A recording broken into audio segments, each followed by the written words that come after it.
Baik, Assalamualaikum warahmatullahi wabarakatuh. Selamat pagi, salam Waalaikumsalam sejahtera. warahmatullahi wabarakatuh. Waalaikumsalam. Oke, masih semangat ya, masih pagi gitu. Sudah pada sarapan? Insya Allah. Belum, Bu. Sudah. Belum Oke, sih, Bu. belum. Nanti kita tidak lama-lama, hanya 2 SKS hari ini di pertemuan materi hari ini dan perkuliahan hari ini. Jadi nanti teman-teman silakan untuk sarapan sebelum melanjutkan ke perkuliahan selanjutnya, gitu ya. Oke, hari ini kita masuk ke pertemuan kelima di mata kuliah perencanaan program pendidikan nonformal. Sebelum kita memulai perkuliahan kita pada pagi hari ini, kita awali dengan berdoa terlebih dahulu menurut agama dan kepercayaan masing-masing. Semoga apa yang kita pelajari bersama-sama hari ini bisa kita terapkan untuk di masyarakat. Berdoa dimulai. Berdoa selesai. Oke. Hari ini materi kita tentang teknik-teknik dalam menyusun perencanaan program pendidikan nonformal di mata kuliah perencanaan program pendidikan nonformal.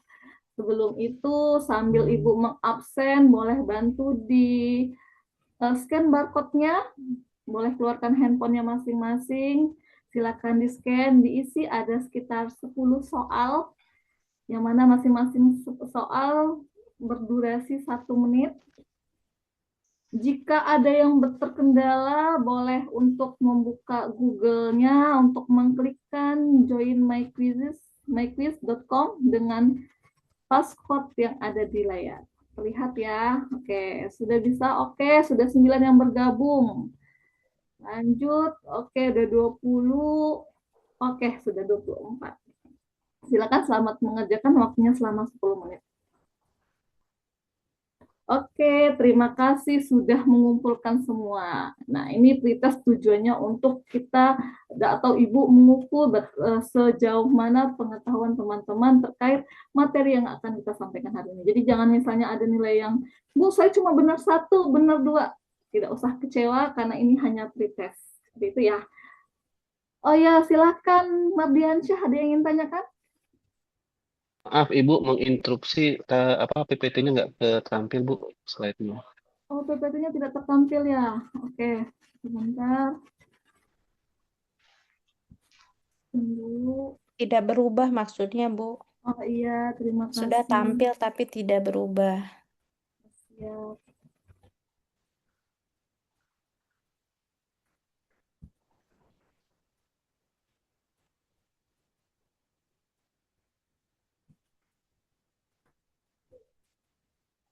Apakah sudah berubah? Sudah terlihat, Bu. Sudah berubah belum? Sebentar ya, apakah muncul jaringannya? Sudah berubah? Belum? Belum, Bu. Oh, belum ya. Ya.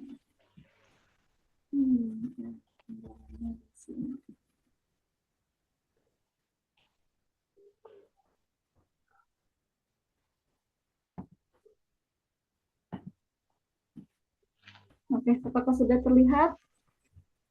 Sudah berubah? Sudah. Oke, sudah berubah? Sudah. Oke, terima kasih ya, Mardiansyah sudah mengingatkan. Oke, kita lanjutkan ya. Terima kasih sudah mengisi pretestnya. Oke, sebelum kita melanjutkan perkuliahan kita pada hari ini, Ibu akan mengulang terlebih dahulu materi yang sudah pernah kita bahas di minggu lalu, yaitu tentang jenis-jenis perencanaan program pendidikan non formal. Ada yang bisa menyebutkan apa saja? Oke, silahkan boleh dibantu Safnieti. Ya, benar sekali. Ada yang ingin melengkapi? Terima kasih Safnieti atas jawabannya. Ada yang ingin menanggapi atau menambahkan?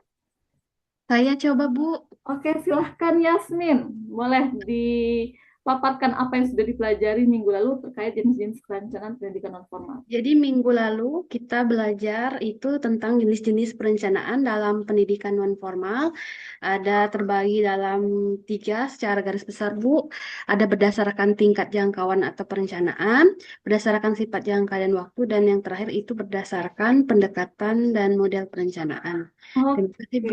Terima kasih Yasmin. Oke, Yasmin sudah melengkapi ya dari jawaban Safnieti tadi. Benar sekali. Jadi ada tingkatan jenis-jenis perencanaan pendidikan non formal. Ada berdasarkan tingkatan, ada sifat, dan ada pendekatan. Oke, kita lanjutkan. Kita masuk ke materi kita hari ini. Oke, sebelum Ibu memulai, sudah Ibu kirim juga untuk bacaan yang perlu teman-teman baca terlebih dahulu supaya teman-teman bisa tahu arah pembelajaran kita pada pagi hari ini. Silakan dibaca yang sudah Ibu kirimkan ke Google Classroom kita. Ibu kasih waktu 10 menit. Ini ada sebuah artikel yang membahas tentang bagaimana teknik-teknik penyusunan program pendidikan non formal. Oke, ada yang bisa menyampaikan apa isi dari artikel yang sudah dibaca? Oke, silahkan Sari. Ya, betul sekali. Ada lagi? Terima kasih Sari atas jawabannya. Ada lagi? Oke, Putra. Oke, boleh kita beri applause dulu untuk teman-teman kita yang sudah menjawab tadi. Terima kasih Putra, Sari.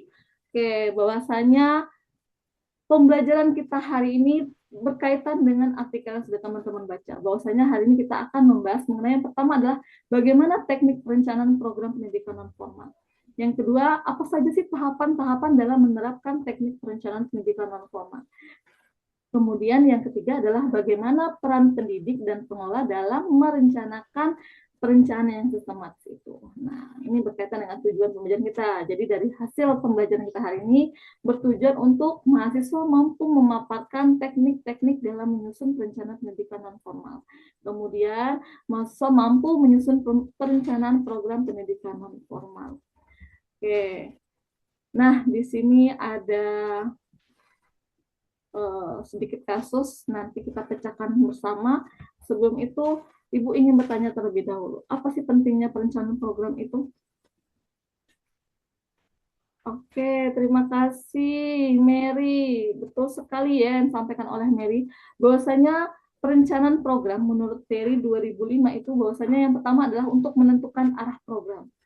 Yang kedua adalah menghemat sumber daya. Yang ketiga, meningkatkan efektivitas. Yang keempat, yaitu menjamin keberlanjutan. Nah, yang mana ketika kita merencanakan sebuah program, apalagi program pendidikan non formal yang berada di luar cakupan pendidikan formal, karena seperti yang sudah Ibu sampaikan ya di minggu-minggu lalu, pendidikan non formal itu sangat luas sekali. Jangkauannya sangat luas sekali, dari anak-anak sampai ke lansia atau orang lanjut usia atau orang tua. Sehingga perencanaan di dalam program pendidikan non formal itu sangat-sangat penting, karena dia sebagai ujung tombak untuk mengukur keberhasilan atau tujuan yang ingin kita capai. Jadi dengan adanya perencanaan kita tahu, oh arah program ini mau kemana, siapa sasarannya, apa bentuk programnya. Jadi kita tahu arahnya kemana. Kemudian menghemat sumber daya. Kalau perencanaannya sudah tersusun dengan baik, sumber daya yang kita butuhkan di dalam program tersebut sudah tergambarkan. Oh, saya membutuhkan misalnya sasarannya adalah lansia. Jadi langsung kita mengambil sasaran lansia. Kita tidak lagi mengumpulkan seluruh jumlah masyarakat, baru kita memilah di sana. Itu karena kita tidak memiliki perencanaan yang matang. Kemudian meningkatkan efektivitas. Nah, di dalam perencanaan ini sebuah konsep program itu sudah tergambarkan, walaupun belum terlaksana. Kita sudah tahu siapa yang akan menjadi instrukturnya nanti, apa program yang ingin kita selenggarakan, apa yang dibutuhkan oleh masyarakat, itu sudah tergambarkan di dalam perencanaan program. Nah, kemudian yang terakhir adalah menjamin keberlanjutan. Dengan adanya perencanaan, kita sudah bisa mengukur kira-kira bisa berlanjut atau tidak. Nanti akan dibantu oleh pada saat pengevaluasian program, pada saat kegiatan itu sudah berlangsung. Jadi kita sudah bisa menggambarkan, oh kayaknya ini bisa dilanjutkan, oh ini tidak bisa dilanjutkan, seperti itu. Nah, ini ada beberapa contoh program-program yang bisa kita laksanakan. Ada dari yang namanya LPK, Lembaga Pelatihan Kerja, kemudian ada yang namanya PKBM, Pusat Kegiatan Belajar Masyarakat, kemudian ada yang namanya BLK, Balai Latihan Kerja, salah satunya adalah program menjahit, kemudian ada penyuluhan, kemudian ada pelatihan. Nah, program-program ini tidak dibentuk, tidak disusun dengan maunya si pengelola, maunya si pendidikan, si pendidik. Oh, aku hari ini maunya kayaknya kita bikin pelatihan memasak. Enggak. Jadi enggak seperti itu. Jadi kita harus membutuhkan yang namanya teknik-teknik menyusun perencanaan program. Yang mana teknik-teknik itu berdasarkan 5 poin ini. Jadi program yang terselenggara itu bukan jadinya maunya kita, bukan jadinya maunya pengelola, bukan jadinya mau si pendidik. Tapi yang namanya teknik menyusun perencanaan program itu kita yang pertama adalah kita menganalisis kebutuhan terlebih dahulu. Tidak bosan-bosan Ibu menyampaikan bahwasanya pendidikan non formal itu sangat fleksibel dari segala sisi, dari pesertanya atau sasarannya, dari waktunya, dari tempatnya, bisa dilakukan di mana saja. Nah, maka dari itu, hal yang pertama di dalam kita melakukan perencanaan, kita harus menganalisis kebutuhan terlebih dahulu. Karena itu adalah menjadi tahap awal. Kalau kita tidak menganalisis kebutuhan, program yang berlangsung itu nanti akan terjadi seperti kasus yang nanti akan kita bahas. Oke, kita bahas satu-satu ya. Ada 5 poin. Yang pertama adalah analisis kebutuhan belajar. Nah, analisis kebutuhan belajar ini adalah kita melakukan mengidentifikasi masalah masyarakat. Kita terjun ke masyarakat, kita mewawancarai menggunakan alat, boleh dokumentasi, boleh mewawancara, boleh mengobservasi. Kita melihat apa kebutuhan yang diinginkan oleh masyarakat. Kebutuhan di sini bukan maksudnya kita datang ke tengah-tengah masyarakat, kemudian kita, Ibu butuh apa? Mau beras? Mau gula? Enggak, seperti itu konsepnya ya. Jadi konsep kita ini adalah konsep pendidikan non formal, yang mana kita memberikan kecakapan kepada mereka untuk membantu, ya kalau bisa ya membantu perekonomian mereka. Yang sebelumnya mungkin ibu-ibu rumah tangga yang tidak bekerja, dengan ada program atau pelatihan yang kita buat, mereka akhirnya bisa menjadi ibu-ibu rumah tangga yang berpenghasilan dari home industri yang mereka hasilkan dari program yang kita buat, seperti itu. Kemudian setelah kita mengidentifikasi misalnya apa sumber daya alam yang ada di sana, kemudian apa warga masyarakat di sana, apakah banyak lansia, banyak ibu rumah tangga yang memang hanya bekerja ibu rumah tangga, atau memang banyak yang pekerja, atau banyak usia-usia produktif tapi yang menganggur. Nah, itu kita bisa mengetahui ya kita dengan melakukan identifikasi masalah tadi. Kita ukur, kita lihat terlebih dahulu. Setelah kita melakukan identifikasi, kita analisis, kita tentukan prioritas dari program itu. Nah, cara menentukan prioritasnya bukan semaunya kita, tapi kita lihat yang mana yang paling banyak membutuhkan dari hasil identifikasi kita tersebut. Bu, bagaimana caranya? Caranya seperti tadi yang Ibu sampaikan, kita menggunakan alat. Bisa teman-teman melakukan observasi, boleh bisa teman-teman melakukan wawancara ke masyarakat atau ke perangkat desa yang ada di tempat atau di masyarakat yang teman-teman observasi, atau dengan menggunakan dokumentasi. Nanti teman-teman analisis hasil yang sudah teman-teman kumpulkan, seperti itu. Nah, kemudian setelah kita melakukan analisis kebutuhan belajar, kita menentukan karakteristik warga belajar. Karena tadi PNF itu karena dia fleksibel, nggak bisa kita kumpulkan satu tempat dari yang anak-anak, dewasa, remaja, orang tua kita kumpulkan. Itu semua program kita, nggak bisa seperti itu.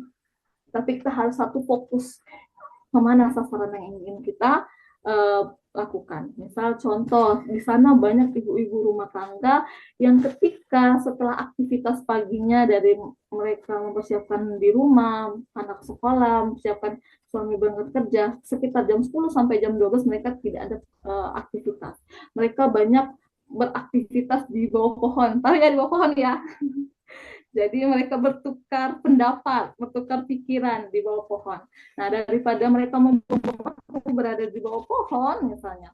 Nah, kayaknya ini berpeluang untuk kita meningkatkan kapasitas dari ibu-ibu rumah tangga ini. Jadi kita bisa menentukan, sehingga ketika kita sudah menentukan karakteristik warga belajar, oh ternyata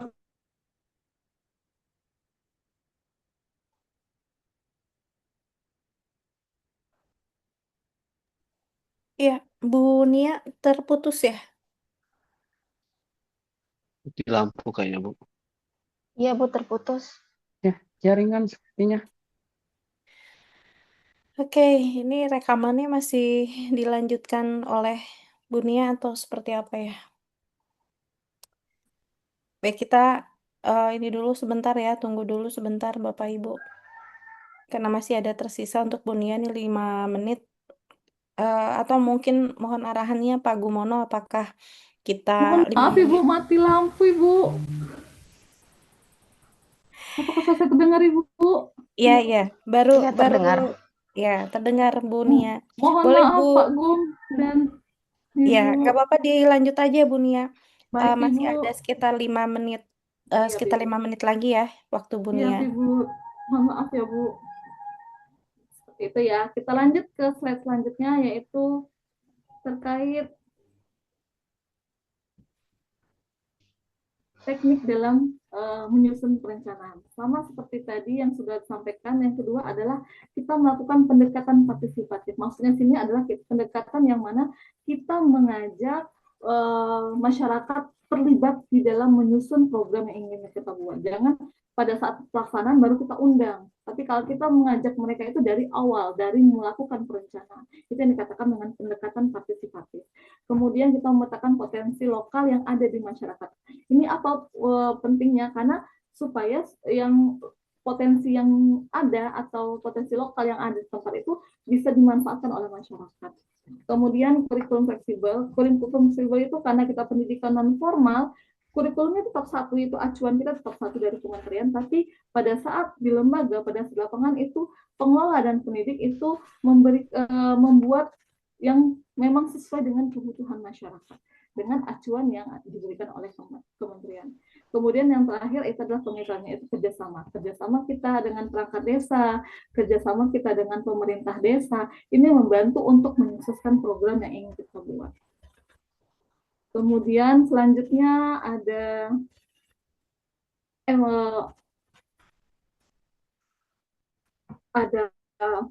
studi kasus. Silakan buat teman-teman, silakan teman-teman buat satu kelompok.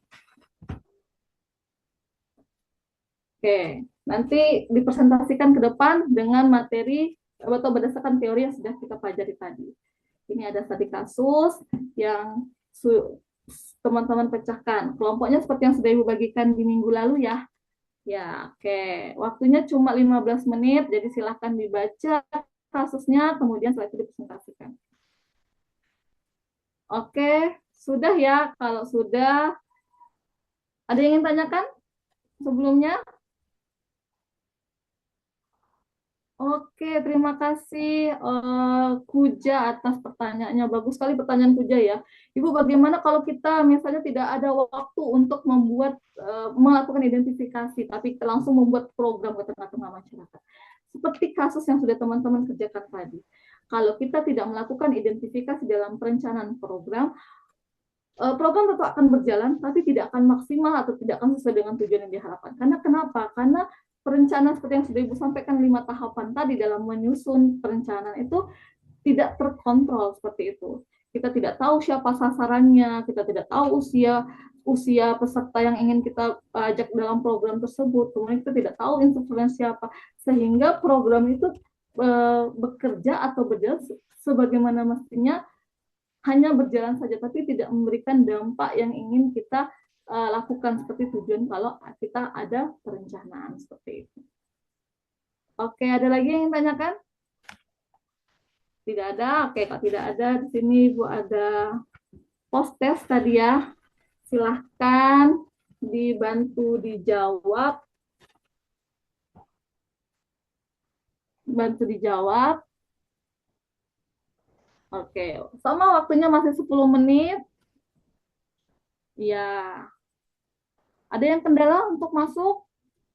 Aman ya, boleh keluarkan handphonenya. Silahkan di-scan barcode yang ada di layar. Ingat waktunya cuma 1 menit, jadi nanti jangan sampai, Ibu kok soal saya sudah hilang gitu. Karena dia ada waktu per soalnya. Oke, sudah semua ya. Oke, kita coba lihat siapa skor yang paling tinggi atau yang sudah menyimak materi kita pada pagi hari ini. Wah, banyak ya yang mendapatkan nilai 100. Berarti teman-teman memahami apa yang sudah teman-teman kita pelajari hari ini. Oke, kalau sudah, ini ada sumber referensi yang digunakan, boleh teman-teman baca untuk materi hari ini. Nih, ada oleh-oleh yang ingin Ibu titipkan. Silakan teman-teman, ini sama seperti tugas kasus tadi, tapi ini per individu. Silakan cari 2 kasus, kemudian kalian bedah, kalian berikan solusinya berdasarkan teori-teori yang sudah kita pelajari, kemudian silakan teman-teman kirimkan ke LMS yang ada di layar. Oke, kalau sudah, ada yang ingin tanyakan atau cukup untuk Cukup, tugasnya? Bu. Oke, terima kasih ya. Oke, mungkin kita cukupkan perkuliahan kita pada pagi hari ini. Terima kasih partisipasinya teman-teman. Jangan lupa oleh-olehnya karena waktunya cuma Ibu berikan 2 hari. Nanti kalau sudah lewat 2 hari, mohon maaf, oleh-olehnya tidak bisa Ibu terima kembali. Jadi silahkan dikerjakan semaksimal mungkin. Mungkin itu saja Ibu akhiri perkuliahan kita pada pagi hari ini. Wabillahi taufiq walhidayah. Assalamualaikum warahmatullahi wabarakatuh. Waalaikumsalam Waalaikumsalam. warahmatullahi wabarakatuh. Ya, kita apresiasi Bunia Ulfasari di tengah apa namanya kepanikan ya, di tengah Mati lampu kepanikan Ibu. pada saat tadi mati lampu sesaat ini kan luar biasa sebetulnya menguji mental ya, tapi Bunia sudah dengan tenang melanjutkan kembali 5 menit terakhirnya. Tadi saya jeda dulu, kita freeze dulu waktu yang tadi tersisa sehingga Bunia manajemen waktunya bisa dikatakan cukup tepat waktu. Baik, kita langsung Pak Gumono silahkan. Iya, iya. Selamat Mbak Nia ya. Iya, Bapak. Iya, tadi sempat panik dan itu manusiawi karena memang inilah kendala teknologi ya. Teknologi itu satu sisi seringkali atau bukan seringkali, satu sisi itu memudahkan kita, tapi pada sisi lain ya kayak gini. Kalau ada gangguan itu apalagi kita tidak siap ya, maka akan terjadi kepanikan ya. Overall bagus ya. Kemudian tadi beberapa hal mohon menjadi atensi yang saya sampaikan ke Pak Agung, yang saya sampaikan ke Bu Aziza. Eh, ada beberapa yang relate, yang penting untuk menjadi perhatian, di antaranya apa Salindia, mohon untuk dibuat lebih menarik lagi. Kemudian bridging ke mahasiswa, proses penyampaian pesan, penyampaian pengetahuan ke mahasiswa tadi sudah bagus ya, bisa menggunakan beberapa aplikasi yang apa, iya memperlihatkan bahwa pembelajaran itu berlangsung secara blended gitu ya, artinya tidak pasif, interaksi lebih baik gitu ya. Kemudian yang lain secara umum bagus ya. Mohon sekali lagi perhatikan untuk masukan-masukan kepada teman-teman yang terdahulu ya. Saya tidak mengulang dan masukan tadi misalnya ke Pak Agung panjang lebar, kemudian ke Bu Aziza cukup panjang, itu tidak hanya berlaku untuk beliau berdua, tapi berlaku untuk kita semua, termasuk saya teman-teman. Saya pun masih tetap apa ya, harus belajar, belajar dan belajar terus karena seni mengajar ini tidak berhenti, gitu ya. Seni mengajar ini terus berkembang seiring dengan karakteristik pembelajar, seiring dengan karakteristik mahasiswa yang kita hadapi. Kalau saya mengajar saat ini sebagaimana saya mengajar 10 tahun lalu atau pada seperti halnya dulu pada saat saya belajar, waduh, itu sudah tidak tidak bisa diterapkan lagi. Oke, sukses untuk kedepannya, Baik, terima kasih Pak Gun. Mbak Nia. Ya, Baik, terima lanjut kasih ya. Pak Gumono. Ya, Ya, nanti jangan lupa recording semuanya di apa? Jangan lupa dilakukan record, terutama yang 3 terakhir karena saya sekarang sedang di airport.